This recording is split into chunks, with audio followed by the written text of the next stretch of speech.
This is the Cheyenne Roundup, a weekly look at Wyoming's legislative session from Wyoming Public Radio and WyoFile.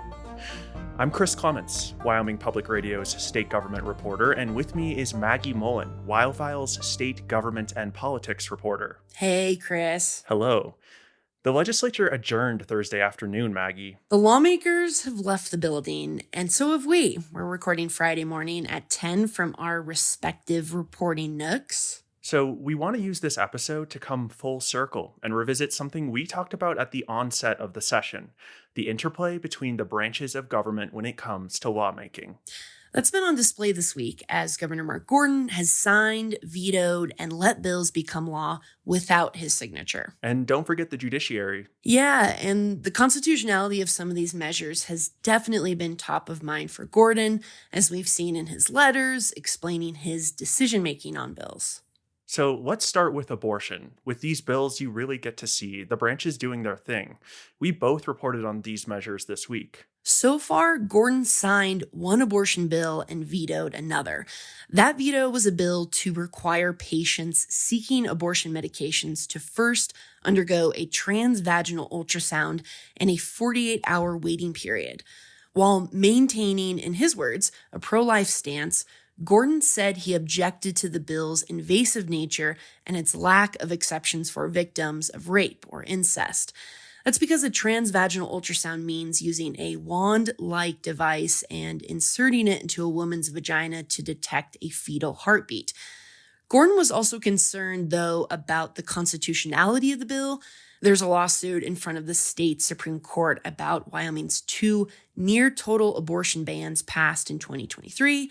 Gordon said passing new abortion laws before that ruling comes down invites more litigation. And in fact, it already has. Hours after Gordon signed a separate bill Thursday to enact several regulations on clinics that perform abortions, the state's one facility to do so, Casper's Wellspring Health Access, challenged the law in court. Wellspring aimed part of that complaint at the ultrasound regulation ahead of Gordon making a decision on it. Speaker of the House Chip Nyman, the bill's main sponsor, said the legislation was needed to keep patients safe while abortion remains legal. And Maggie, just for a point of reference, the major complication rate for medication abortions is less than 1%. That's less than vasectomies.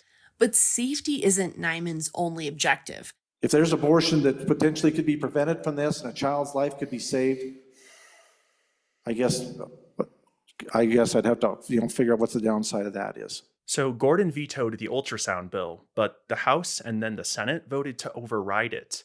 Some senators, like Wendy Schuler from Evanston, voted for the bill originally, but then against the override.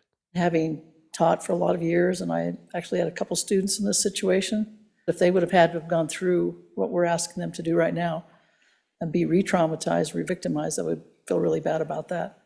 We've been here before. Gordon vetoed similar legislation last year on the grounds of ongoing litigation concerning Wyoming's two near-total abortion bans. He cited the same thing this year for the ultrasound bill.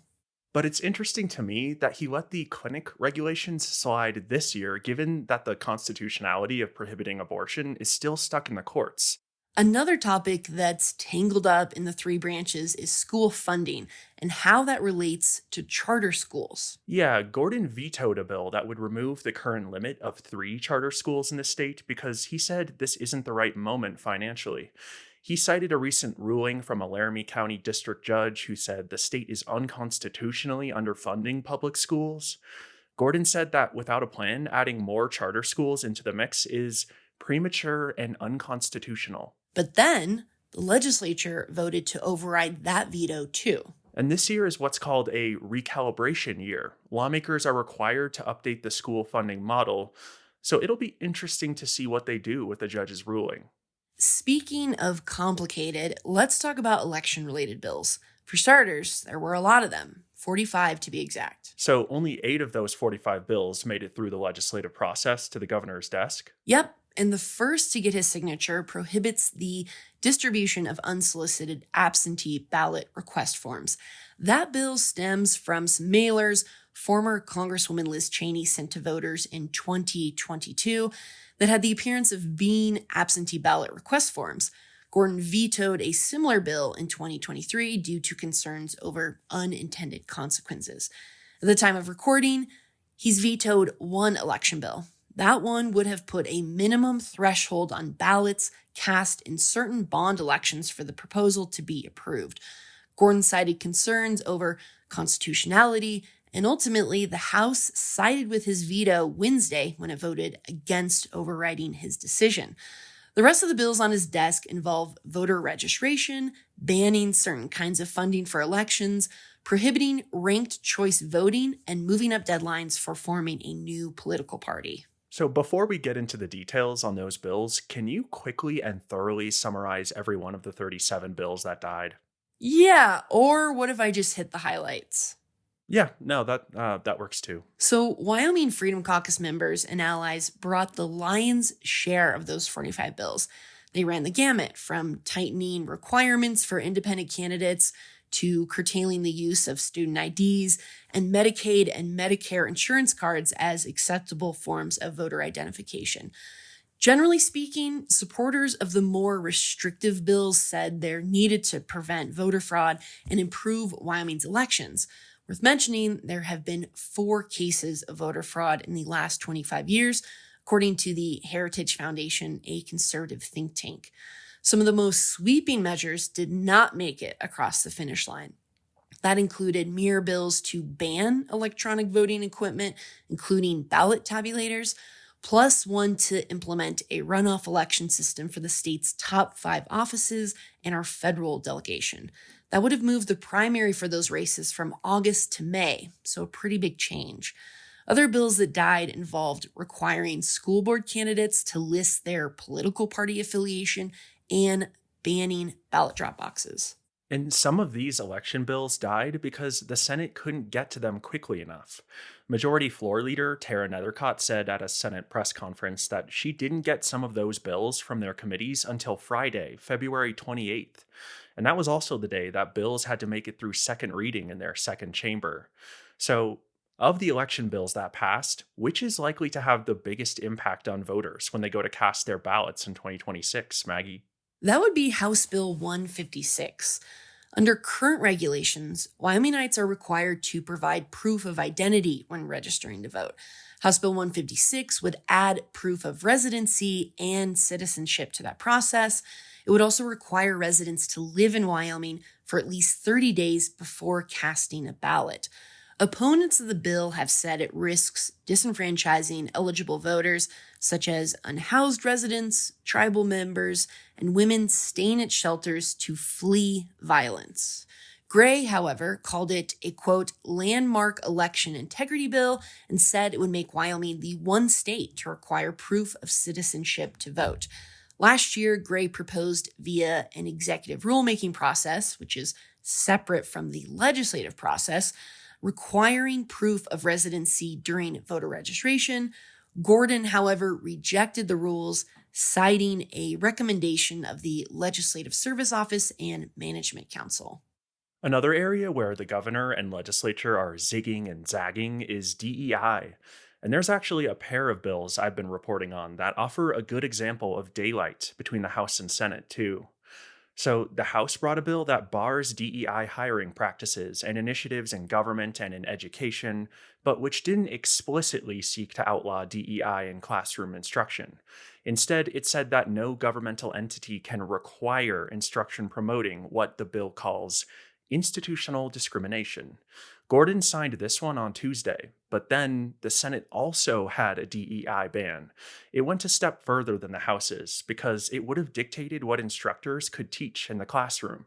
Gordon vetoed this one, saying the bill was ill-defined, created legal ambiguities, and risked unintended consequences. Yeah, we've seen this a couple times where there's different vehicles for basically the same policy goal, and it's a duel to see which one wins out. Right. I talked to a UW graduate student who was worried about both of them.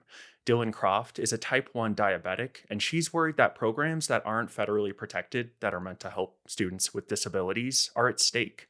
She listed things like targeted assistance or like tutoring, financial aid even. There's scholarships that are specified for like diabetics and individuals with disabilities. So those could be cut potentially. I mean, we don't know exactly what this is going to look like. and she says all of this is happening as places for diverse students, like the Multicultural Affairs Office, are being scaled back or eliminated due to the government crackdown. I think it's just like feeling unwelcoming to some people. Like when I was a freshman here, I was on what's called the Spectrum floor, which is like a queer community floor in Downey Hall.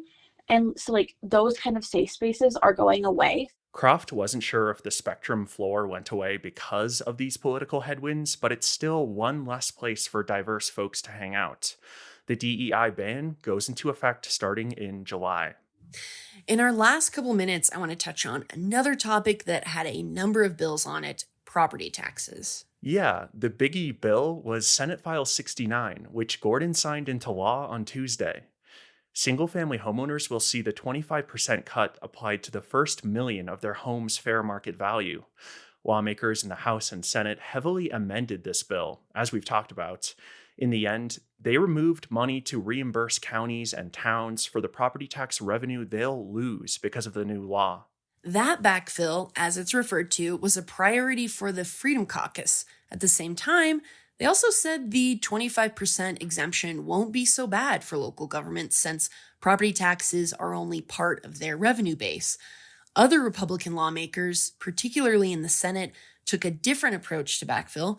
They said it wasn't a sustainable solution because it would lead local governments to be more dependent on state funding while also draining the state's savings. In the end, those lawmakers won out, and it's now up to local governments to figure things out. I talked to Casper Mayor Ray Pacheco about that. He said the bill is short-sighted, but that he's glad the final version was only a 25% cut instead of 50%, as was proposed at one point. But he added it's going to affect some city services. Our traditional conservative values is that we are fiscally responsible, fiscally conservative. And the idea that we have this vast amount of money to just spend into oblivion, to be able to do that, I don't think is fiduciary responsible. He says the bill will likely result in Casper losing at least $1 million out of its $16 million savings. City staff will have to determine which services to cut or scale back in the coming month. And Pacheco says there's another issue going on regarding the bill. Also, the communication between legislators and the cities and the municipalities were really no conversation at all. So at this point, with lawmakers out of the building, the ball now rests in the governor's court. And the court's court. The governor's basically got 2 weeks to make decisions on the final pile of bills on his desk. Chris, what's left on your radar? A lot. I'll be closely following the new abortion court case in Natrona County District Court after the bill regulating Wellspring was signed.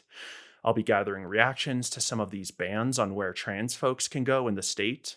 Plus, I'm still waiting on bill signings. And you, Maggie? Well, the session may be over, but the interim is just beginning. That's the off-season when lawmakers get a whole bunch of their work done, so I'll be paying attention to that before not too long. But I got a couple session deep dives in the works, plus another episode of this podcast. Looking forward to it. So thanks for listening to the Cheyenne Roundup, your weekly look at what lawmakers are up to during the 2025 legislative session from Wyoming Public Radio and WyoFile. New episodes drop every Friday throughout the session. Editing and producing by Tennessee Watson and Nikki Willette. Follow our ongoing legislative coverage at wyomingpublicmedia.org and wyofile.com. And thanks again for listening.